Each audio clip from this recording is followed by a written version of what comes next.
کہ حضرت ابراہیم علیہ السلام آرام فرما رہے تھے کہ انہیں نیند آ گئی اور وہ سو گئے۔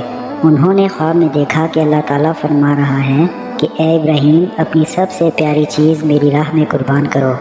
جب صبح اٹھے تو کہنے لگے کہ میں ایک نبی ہوں اور نبی کا خواب کبھی جھوٹا نہیں ہو سکتا۔ آپ علیہ السلام کے پاس بہت سارے اونٹ تھے۔ آپ علیہ السلام نے 100 اونٹ اللہ تعالیٰ کی راہ میں قربان کر دیے۔ اگلی رات حضرت ابراہیم علیہ السلام نے دوبارہ خواب دیکھا جس میں اللہ تعالیٰ ان سے فرما رہا تھا کہ اے ابراہیم، اپنی سب سے قیمتی اور عزیز چیز میری راہ میں قربان کرو۔ صبح ہوئی تو آپ علیہ السلام نے اپنی زوجہ سے فرمایا کہ اے ہاجرہ، اسماعیل کو غسل کراؤ، خوشبو لگاؤ اور اس کو نئے کپڑے پہناؤ، آج ہم ایک دوست کی دعوت پر جا رہے ہیں۔ یہ سن کر حضرت ہاجرہ بہت خوش ہوئیں اور حضرت اسماعیل علیہ السلام کو تیار کیا۔ حضرت ابراہیم علیہ السلام حضرت اسماعیل علیہ السلام کو لے کر فلسطین سے مکہ مکرمہ کی طرف روانہ ہو گئے۔ پیچھے سے شیطان حضرت ہاجرہ کے پاس آیا اور ان سے کہا کہ اے ہاجرہ، کیا تم جانتی ہو کہ حضرت ابراہیم علیہ السلام تمہارے بیٹے کو کہاں لے کر جا رہے ہیں؟ وہ انہیں دوست کی دعوت پر نہیں بلکہ ہلاک کرنے کے لیے لے جا رہے ہیں۔ یہ سن کر حضرت ہاجرہ نے کہا اے شیطان، تجھ پر لعنت ہو، بھلا میرے ابراہیم علیہ السلام اپنے بیٹے کو کیوں ماریں گے؟ تو شیطان نے جواب دیا کہ حضرت ابراہیم علیہ السلام نے خواب دیکھا ہے کہ وہ حضرت اسماعیل علیہ السلام کو ذبح کریں گے، اس لیے وہ اللہ کی راہ میں حضرت اسماعیل علیہ السلام کو قربان کرنے جا رہے ہیں۔ تو حضرت ہاجرہ نے کہا کہ اے شیطان، اگر یہ ہمارے اللہ کا حکم ہے تو ایک اسماعیل کیا، ہم ہزاروں اسماعیل بھی قربان کر دیں گے۔ پھر شیطان حضرت اسماعیل علیہ السلام کی طرف گیا اور ان سے کہا کیا تمہیں پتہ ہے کہ تمہارے بابا تمہیں کہاں لے کر جا رہے ہیں؟ وہ تمہیں اللہ کی راہ میں قربان کرنے جا رہے ہیں۔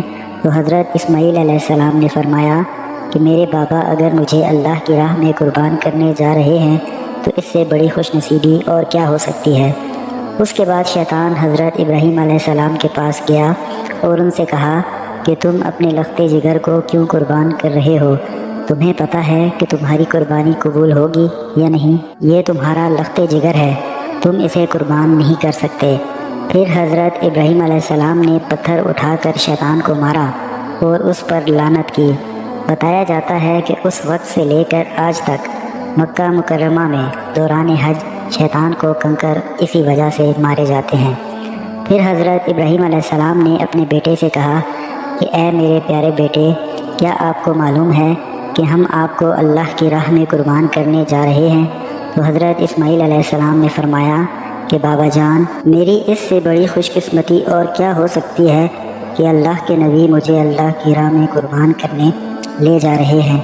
حضرت اسماعیل علیہ السلام نے فرمایا کہ بابا جان، میری ایک التجا ہے کہ جب آپ میرا گلا کاٹیں گے تو مجھے دیکھ نہیں پائیں گے، اس لیے آپ میرے ہاتھ پاؤں رسی سے باندھ دیں، اور میں یہ بھی چاہوں گا کہ آپ اپنی آنکھوں پر بھی پٹی باندھ لیں تاکہ آپ کو رحم نہ آ جائے۔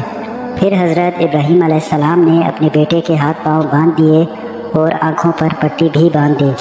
ہاتھ میں چھری پکڑ کر اللہ تعالیٰ سے فرمانے لگے کہ اے میرے رب، تو مجھے ایک تو کیا ہزاروں اسماعیل کرنے کو کہتا تو میں سب کے سب تیری راہ میں قربان کر دیتا۔ اس کے بعد حضرت ابراہیم علیہ السلام جیسے ہی ہاتھ میں چھری لے کر گردن پر پھیرنے لگے تو اللہ تعالیٰ نے حضرت جبرائیل علیہ السلام کو حکم دیا کہ جلدی سے جنت میں جاؤ اور ایک جانور لا کر حضرت اسماعیل علیہ السلام کی جگہ پر رکھ دو۔ ابراہیم علیہ السلام اپنی آزمائش میں کامیاب ہو چکے تھے۔ جیسے ہی حضرت ابراہیم علیہ السلام نے چھری پھیری تو انہوں نے دیکھا کہ ان کا بیٹا ان کے ساتھ کھڑا ہے اور نیچے ایک دمبا حضرت اسماعیل علیہ السلام کی جگہ پر قربان ہو چکا تھا۔ حضرت ابراہیم علیہ السلام نے اللہ کا شکر ادا کیا تو غیب سے آواز آئی کہ اللہ تعالیٰ فرماتا ہے اے ابراہیم علیہ السلام، تیری اس قربانی کو قیامت تک یاد رکھا جائے گا اور ایمان والے ہر سال اس دن کو منائیں گے اور میری راہ میں جانور قربان کریں گے۔